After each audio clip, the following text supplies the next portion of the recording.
story time. This one, the people talking. Damn it, why is it every time?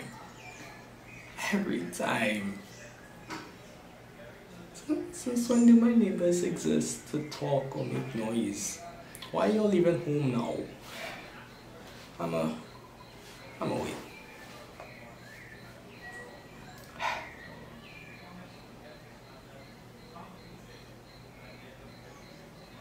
This looks like it'll be a while.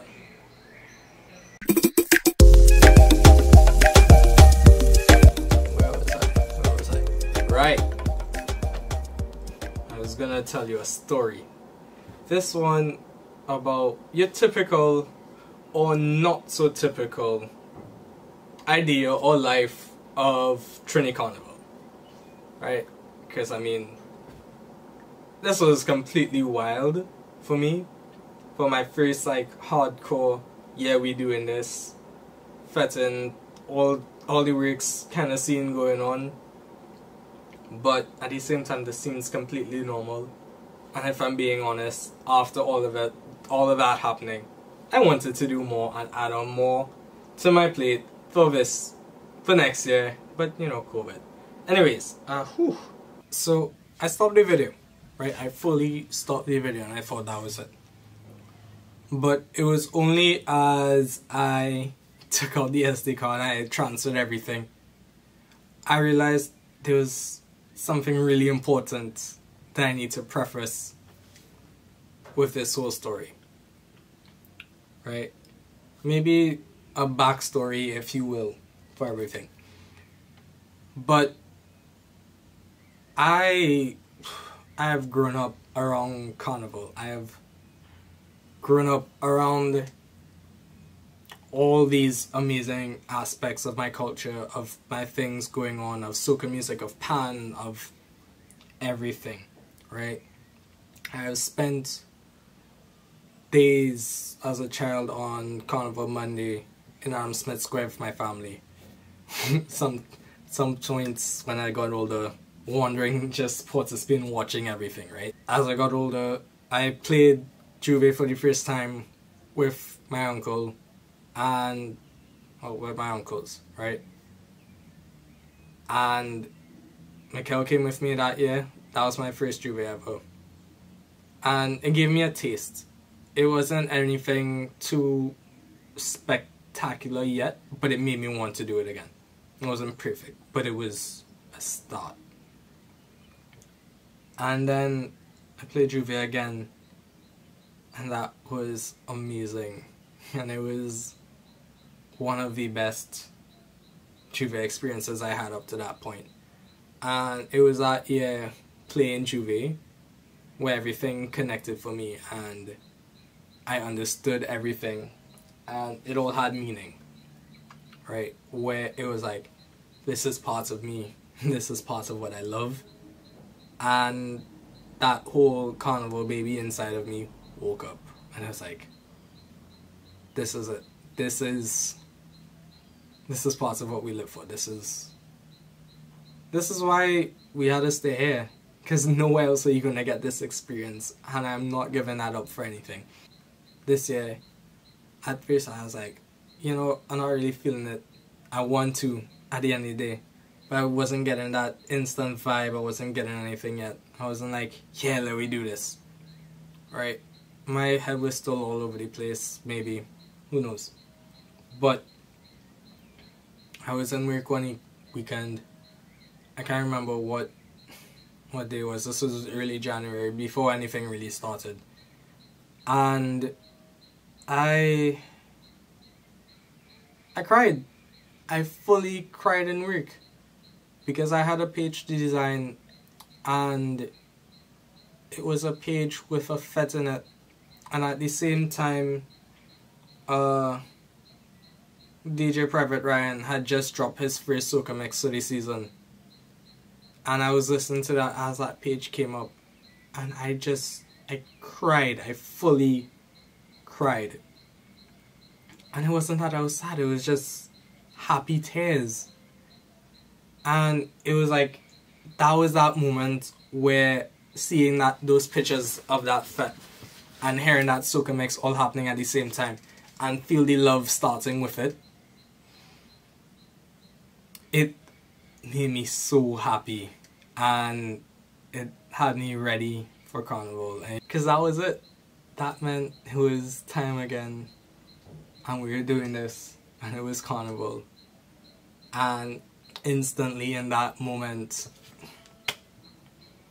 that feeling inside me that Carnival is here, that Carnival baby, that Carnival Jumbie Rabo woke up. And I was like, let's do this. And after that, I just had the drive for everything. And I wanted to do everything. I was so... Where do I even start with this story, boy? I think the appropriate place to start has to be close enough to the beginning. First off was Marshall Monday. But before Marshall Monday, we have to establish the one wild thing I did. Not really that wild. One thing I did was leaving to get the tickets. I am in class. I am fully in a... Not the AC is making noise, great. But I'm fully in a class. Class is going on. And my brethren calls and he's like, hey yo, outside, Larry Press to get our tickets. And I'm like, I bet. So sir, if you ever happen to watch this, I totally left your class to go buy Marshall Monday tickets. I'm not sorry. So I just get up, I walk out to the class, and then I leave to get my tickets. There was nothing more to it than that. And but that's Yui's fault, because who in their right mind thought it was a good idea to have a 6-hour class for one day? Like, why? Why would you think that was a good idea? I don't know. So I get up and I walk out to my class, jump in my friend's car, and we get our tickets. Getting the tickets was a different scene altogether, because A, we had a vague idea of where we were going, but we didn't really know where we were going. And then there was some crazy lady there when we went, but she was cute. But I didn't record her because I was kind of like, ooh, I don't know if to be pointing the camera at you right now. Whew. Yeah, good times. Reached back in school. I don't think my lecturers even realized I was gone. If they did, when they're watching this now, oof, hard luck. But here we are. Alright, and then... Nah, his windows can't roll down. His windows can't roll down, the AC now working. And he have to be. Have to do that. Have to be. Get your breeze, King, go ahead. You go through, dog. Enjoy your not really fresh air. You had to breeze off somewhere, one area, you know. First, that is really not man to do reversing instead of people just had the door open.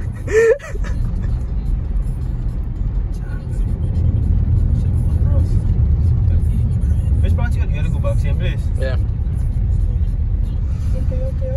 Okay. Reach Marshall Monday now. And that was a mess. That was a full-on mess. I have so much mixed feelings about Marshall Monday. But to start, the plan was Justin drives, we park up by Chris drops us across the stadium so we don't have to park there and fight up with that madness, right? And Alex supposedly was coming the Fed too. Alex says she will organize herself and we'll meet her there. That's the last thing we hear. Yeah, we didn't find Alex. Alex didn't go. At all. Anyways, we reach in the Fed, call up Alex and we're like, hey, where you at? And Alex is like, what do you mean where I'm at? I'm home. That was the only conversation there. I hung up the phone. I was like, goodbye. So what do we do? We went and we found Mayo, because Mayo was there, and Mayo was there with her fam. So we limed there a bit, and we left, we got drinks, and we found more people, right? We limed with them too, then we ended up liming with them and Maya at the same point at the frontier stage a bit. It was a mess. It wasn't that bad, but it was... Masho Monday is so... I have so much mixed feelings. I basically, for my first Masho Monday ever, paid to go to some man's wedding. Right? I paid to go to some man's wedding. Like, my name, Mark Jackass on my head, right? First off. B, that lineup of artists, however you want to say it, he had there, it was... I'm lost for it. I don't know how best to say it. But you know what? If you don't have anything nice to say, don't say anything at all. It was too much vibe changes, and I was supposed to be my first fet for Carnival, so it was like, I don't know what's going on at this point. Like, I don't know. I don't know how these things are working. I don't know what is what. I was so confused. I was so confused. But it had its perks. The perks mainly being liming with my boy in a fet and liming with Maya in a fet. And the riot squad or whatever walking through the crowds, and like there's just this line of them and they're going, and I'm like, hey, was this scene? And I'm just getting a bounce from all of them, which is cool.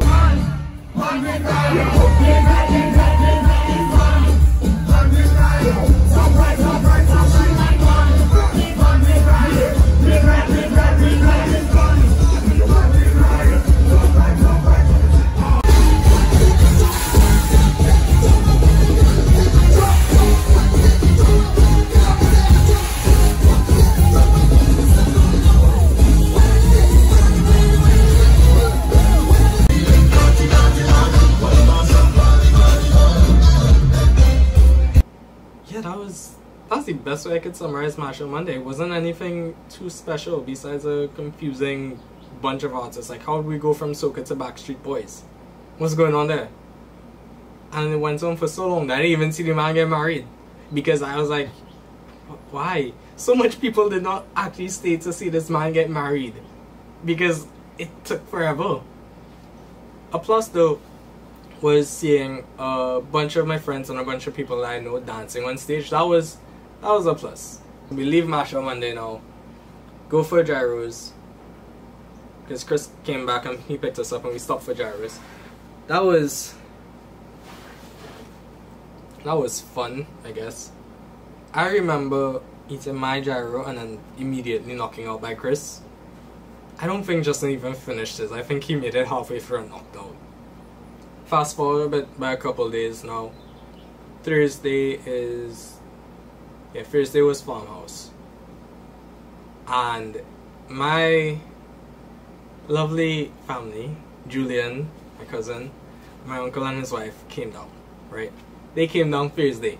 They told me pick up Julian from the airport 6 a.m. on Thursday morning because he's coming straight from school. So my boy hopped out of Colombia, hopped on a plane, and immediately touched down in Trinidad. I was like, alright, we fitting.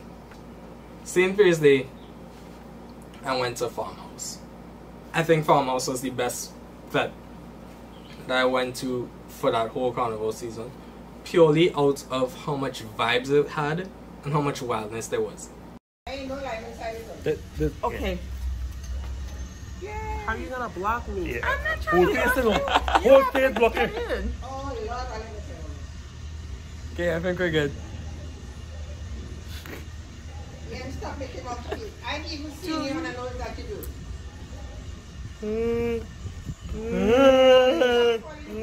Come back, Julie. Why are you going so far away? Oh, it's a video.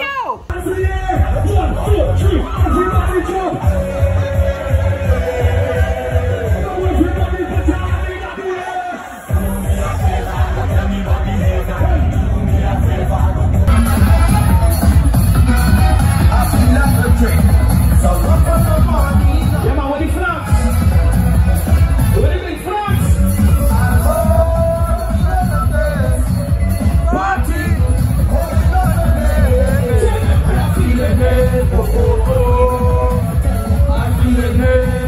was amazing. But at that point, I started getting sick. Right? Like I caught a cold or something, and I was dying.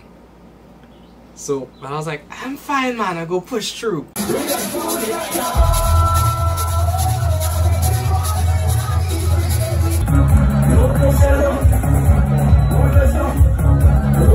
Whatever you're drinking right now, just put your drinks up.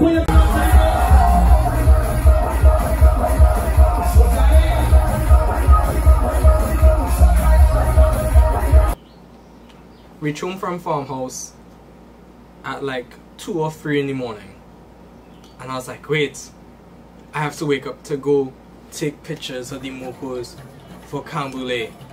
Plus I wanted to see it, so I was like, shit, I bet. So I got 2 hours of sleep, jumped in the car and drove back down to Port of Spain to go take pictures of moko jumpies. My mom left me off in Belmont and she was like, I'll meet you down there by Piccadilly. I'll park up the car.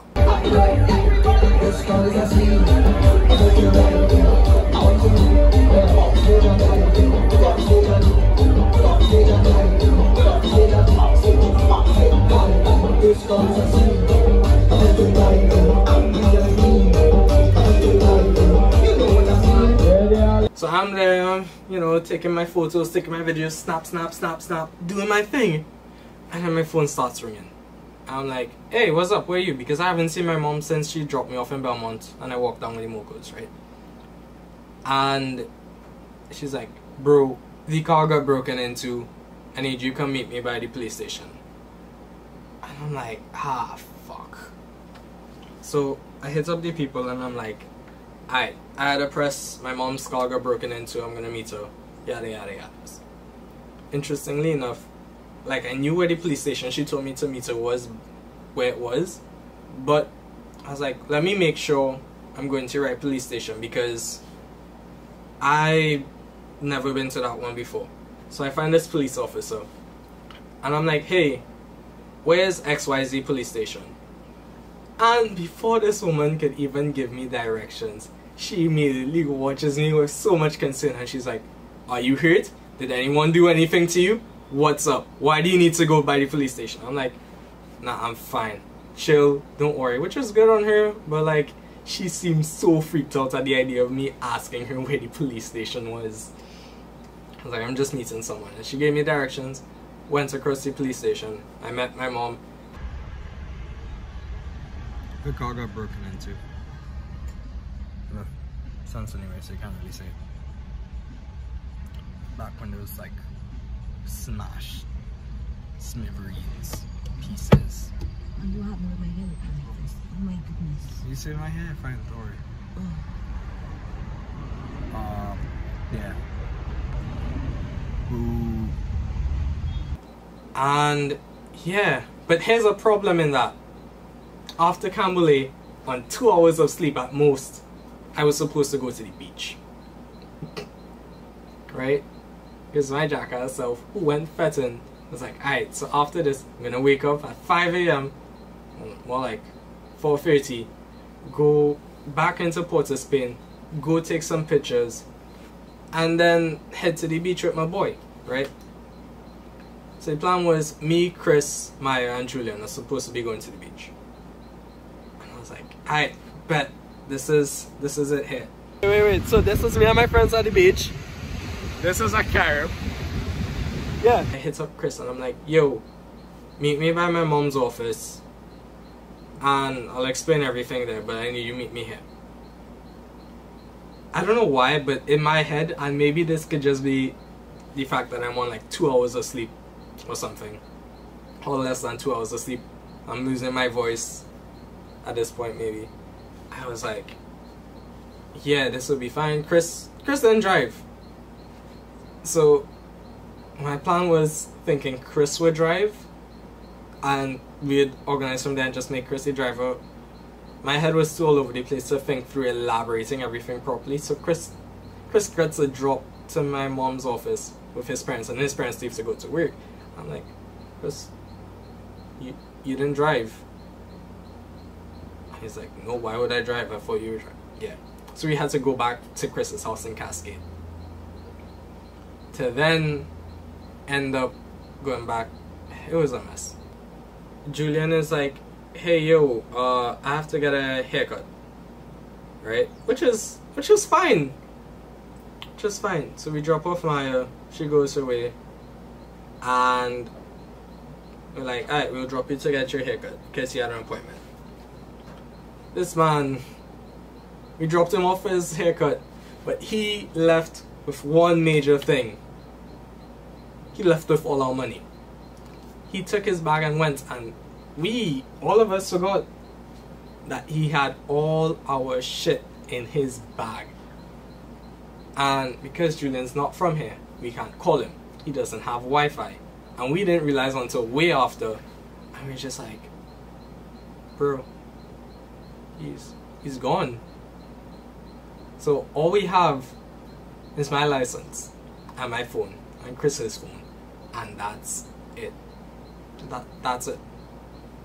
Man just dipped with all our shit. And after all this gallivanting, you think that would be it for me for the day. But no, it wasn't. Instead, we went and played football. Just how we'll have Eddie had Vikings. That's all we did. Every Friday we were sweating, and I wasn't giving that up for anything, despite the lack of sleep that I had.